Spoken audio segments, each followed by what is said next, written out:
Bark. Heck. Bjork. I'm so confused. Sweetie, you have to... SaGa Frontier, you needed more time and money. Sweetie, honey. Honey, you need to kill me. Kill me. Then we just get nice happy ever after music. What was that? What was that hard cut to a fucking, like, render of a wedding scene that somebody made, like, in a sync lunch break? Good lord, I don't want to hear I don't want to hear shit about Bioshock 1's ending anymore if I have to see that. Oh no, you see, there's a huge difference there. This is a crying shame because you can see they ran out of time and money and they cauterized the game. Bioshock Infinite, that's what it was meant to be. Bioshock 1. Well, still, Bioshock 1 is like that game finished getting made. That's like what they planned on, more or less, and that's just like, come on, y'all. But this is definitely competing with Xenogears for level of unfinished. Jeez. I think I made system data in slot 1. Full disclosure, I think I mentioned this last time, but when my first laptop died, I couldn't recover the system data. So the system data we're working on doesn't take the first 3 or 4, or the first 3 scenarios into account. Let's say Levy. All I would get is a debug room. Like after all 7. Oh, so goddamn, that's the end of Amelia's scenario. Holy shit. That was underwhelming. At least not the boss fight, at least the other part. Well, maybe not. I don't know. No, the boss fight was pretty close. See, it looked underwhelming because I was really goddamn ripped to make sure I could pull it off, and I wanted to show the DSC because I missed my chance to do it with Red. But that ending was incomprehensible. Oh my god, Hakami, you want to join commentary? Oh my god, you worked on Bioshock Infinite a little? Holy shit, yeah, let's get the dirt. If you could spill it without like losing a job, holy shit. Yeah, let me add you to the voice call. I think we're already past that point, but yeah, go ahead. Oh my god, it's always pertinent. How do I fucking oh boy. add DM? Right. Holy shit. Fantastic. I know the problem with it. I've added you to the call, Hakami. Oh boy. Holy crap. Alright, so while we wait for Hakami to join, I'm gonna fucking start... I'm here. Oh, okay. So, I'm about to start up a new scenario, and I've picked Ricky, our wonderful monster child, but why don't you go ahead and tell us the goddamn dirt? Okay, oh, well, I did work a little bit on Bioshock Infinite before it was coming out. There's some interesting pieces of trivia that I can tell people about it.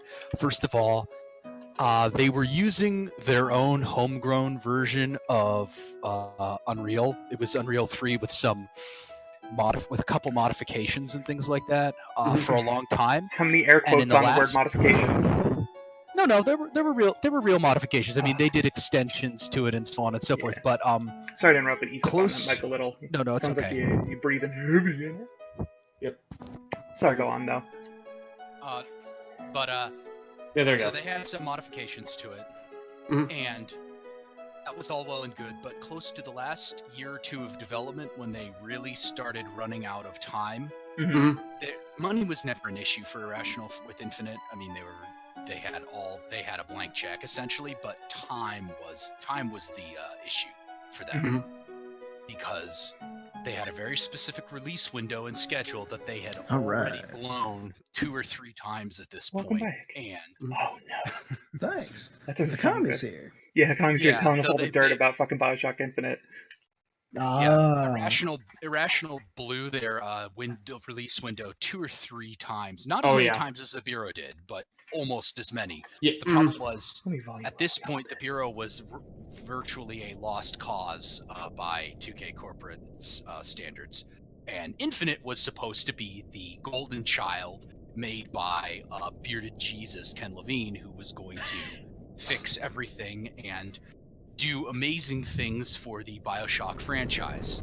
Fucking whoops. Yeah, it definitely didn't have a female lead that looked like a sex doll until like less than a year from release. Oh, Definitely no. didn't have that. Oh, Except no, that's right. if you look at a lot of the early promo stuff for Infinite, Elizabeth looked like a real doll for pretty much it all of it looked until up to about like a year before release. really bad fucking what's it called? Hold on. Oh, why is the video all fucked up? It looked like really bad source filmmaker porn. Her character. Yeah, exactly. Ooh, I don't know what ooh, drove is that Ricky's redesign, scenario but I bugged? think Look at this. This opening's not playing nice. Yeah, no, it's like I guess got like a giant black box, basically. Yeah, with like some of the pink like pre-render on the right side. Yeah, no, that ain't just you. Woof. Well, yeah, go on with your story. This is actually a good time for it while I like attempt to fix this. All right, let's do this. Yay, PlayStation games fucking up horribly. Fucking super horribly. Wow. Yeah. Well, that does happen. Oh Jesus, yeah, there it goes. Yeah, it's like someone super bad right now. Cosmo Canyon and that stuff. Yeah, a little bit. So in the last year and a half to 2 years of development, they started flipping the fuck out, and one of the problems that they had was they didn't have a lot of tech programmers.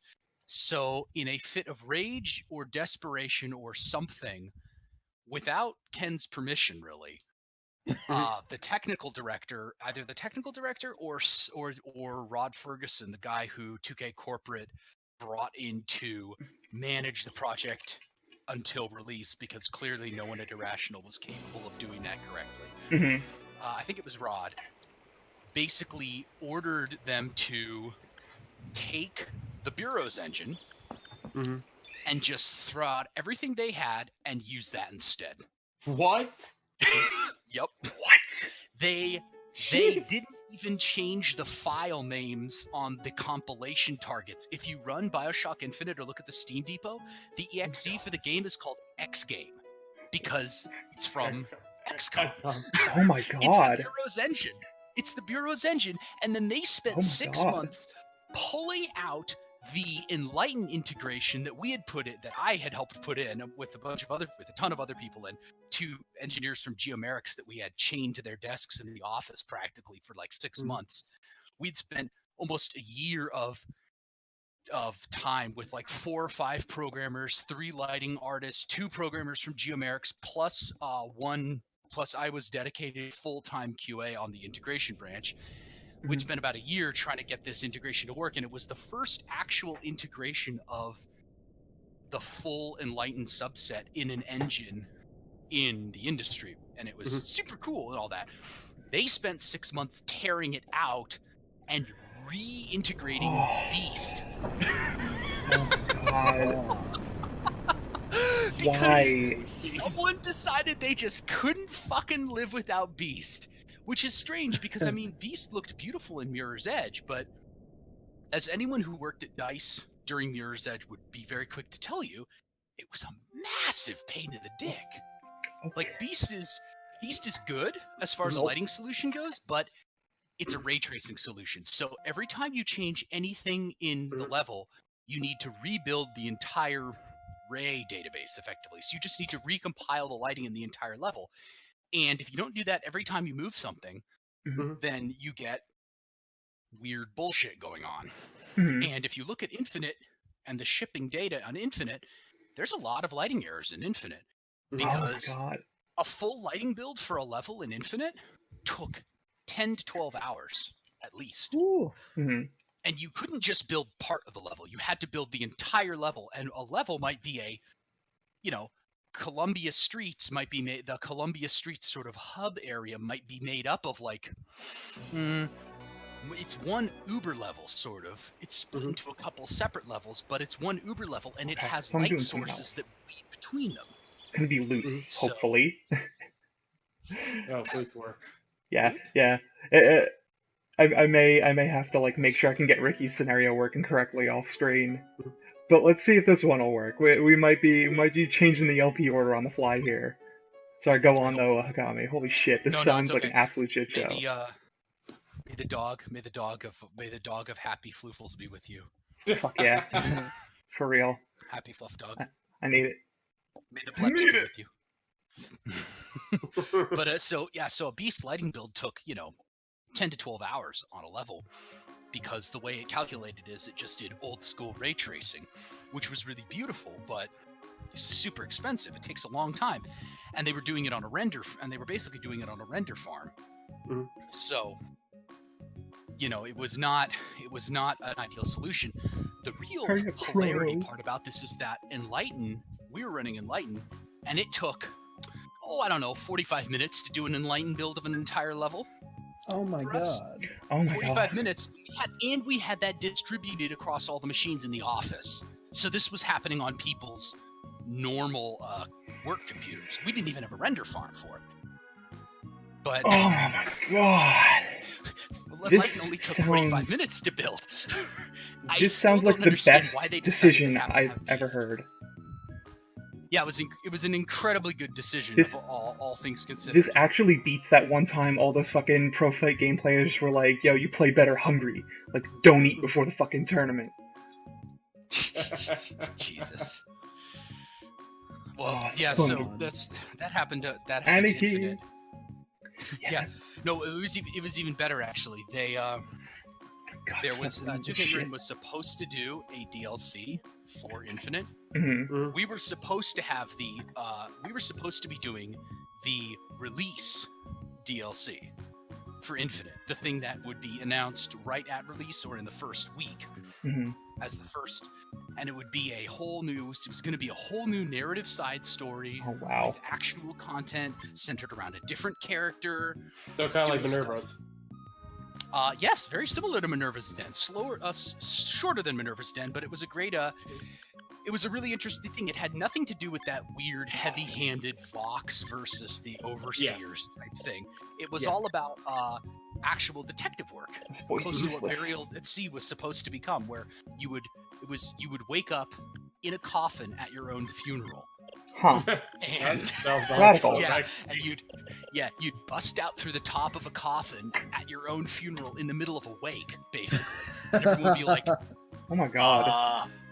That sounds hi? super goddamn dope, Don't actually. worry, guys, I'm not dead. Yeah, and it would basically be, and everyone would just kind of be like, that's nice. And then Shit, what do we do now? Where's the funeral handbook? Do you think Yeah. there's probably like that one kid going like, cool. Yeah, and you would be going, oh my god, I don't remember anything. How did I die? And everyone would be like, oh, it was a tragic accident. You'd be like, really? Because I sure don't feel very dead. And if and, Hey, Trinity. you would figure out that, like, you weren't actually dead, but something happened to you. It was made to look like you were dead. You were supposed to be buried alive, basically. And buried alive on Columbia means you get your coffin hucked off the I side. was supposed to say like you're That's pretty dope. going behind. Well, I mean, at the very About, least, 20 it's not minutes like you from hucking suffer your much. coffin off the side of the city. It's not like you suffer much, fortunately. I mean, you'd hit the ground like a hefty bag full of vegetable soup, and like, yeah, it's as good as a dead burial. Exactly.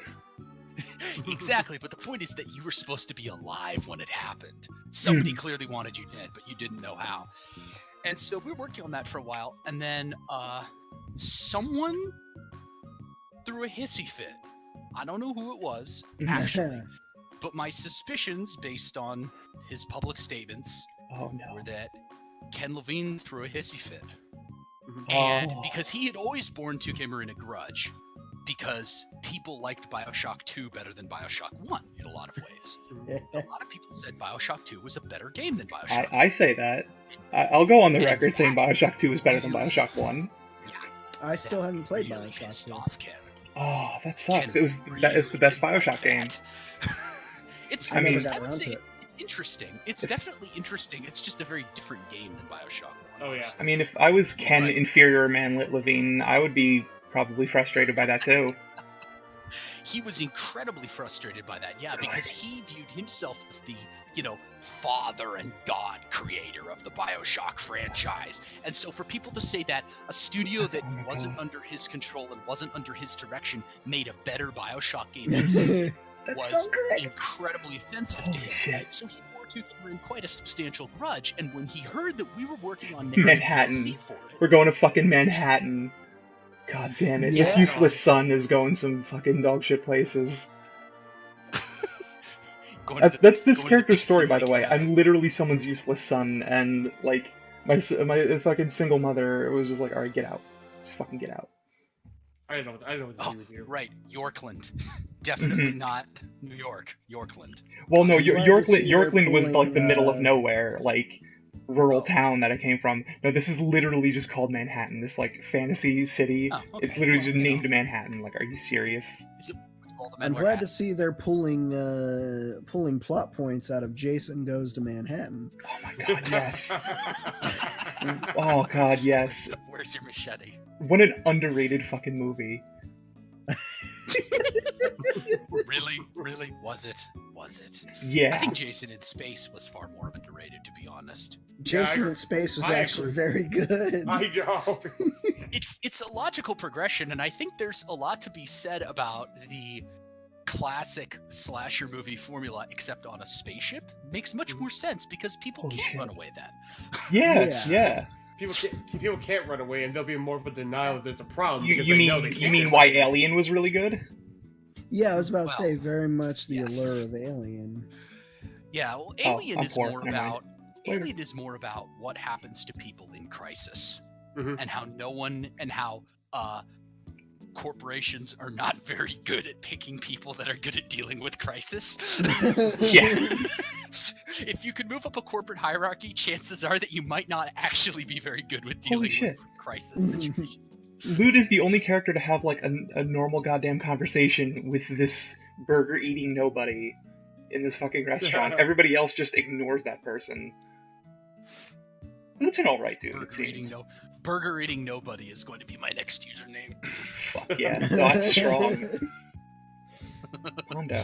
Oh yeah, Mondo was the guy who like let me aboard his ship just now when I was trying to get out of my like dusty fuck off nowhere town. Wait a second. Wasn't Mondo the dude we fucking like who ran that whole huge Trinity base? Trinity being like well, Trinity's PMC anyway. Trinity being the in-game like Chiquita Banana Corporation that like completely razed the entirety of like Wakatu, like a whole region, to the ground because lol imperialism. And in this universe, they just openly have like a huge PMC with their trademark on it, like overtly. Wait. And in Amelia's scenario just now, yeah, I know, right? And in Amelia's scenario just earlier, we fucking like raided a Trinity base twice, and met Mondo, and I just realized that was the same douchebag who let us on his ship as Lute. We just like hitchhiked a ride from, so that's pretty cool. Shit. Oh god, this fucking cop again. Why is he always in this like fucking Burger King in the middle of fucking Manhattan? I He mean, likes burgers. cops love burgers. Haven't you It's seen true. The Fifth Element? He I seemed love like a that nice guy to scene. me. A nice guy, yeah. I love that scene in The Fifth Element where the cops just like getting his lunch at McDonald's and it just goes all the fuck over him, and you can just imagine him being like,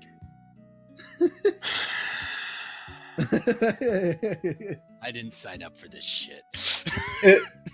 Right. I signed up to walk up to people's apartment complex doors, ask them to place their hands on the wall, and when they didn't, use their fire alarm / light bulb / taser that illuminates their room to get them out. Fuck. Yeah. I know. I love The Fifth Element because there's little moments like that where you're like, Jesus Christ, the police can just fucking press a button and have somebody's light bulb in their room just taser them. That's fucked, isn't it? Jesus Christ. Like That's what fucked up, a good dystopian bit of fucking like police state morbid fantasy. Think about it, man. If like, you know, Bay Security or like one of those stupid security alarm companies could have you pay extra for a system that just drops an auto turret out of the ceiling and machine guns a burglar, you bet your ass they'd do it. Mm-hmm. They'd sell it. Right? I mean, I hey, don't think there's anything for us here, is there?